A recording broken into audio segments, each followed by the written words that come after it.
আলহামদুলিল্লাহ, আজ পবিত্র রমজানের ৪টি রোজা চলে গেল দেখতে দেখতে। দুঃখের বিষয় হলো আমাদের দেশে রমজান আসলে যে অবস্থা হয়, সব কিছুরই দাম হাতের নাগালের বাইরে থাকে। আর এইবার তো তেল নিয়ে সংকট তৈরি করার চেষ্টা চলছে। আর একটা জিনিস হয় কি, অন্যান্য দেশগুলোতে রমজান আসলে সব কিছুর দাম একেবারে কমিয়ে দেয়, আর আমাদের দেশের চিত্রটা পুরোপুরি ভিন্ন, পুরোপুরি উল্টো।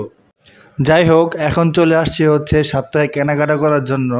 ফ্রোজেন যে খাবার আইটেমগুলো আছে ওগুলো আমার খুবই ভালো লাগে। আর এখান থেকে আমি প্রায় সময় ফ্রোজেন যে আইটেমগুলা বা ফুডগুলা ওগুলো আমি সংগ্রহ করি বা খুব পছন্দ করি খেতে। আর বেশিরভাগ এখন তো রমজান চলে আসছে, তাই ইফতারে আমি আরও বেশি খাওয়া দাওয়া করি। আর ফ্রোজেন ফুডের মধ্যে ছিল আপনার সসেজ, নাগেটস, চিকেন বল, মোমো, বার্গার পেটি। আর ইফতারে আমার মতো কে কে ফ্রোজেন ফুড খেতে পছন্দ করেন তা কিন্তু আমাকে কমেন্ট করে জানাতে পারেন আপনারা।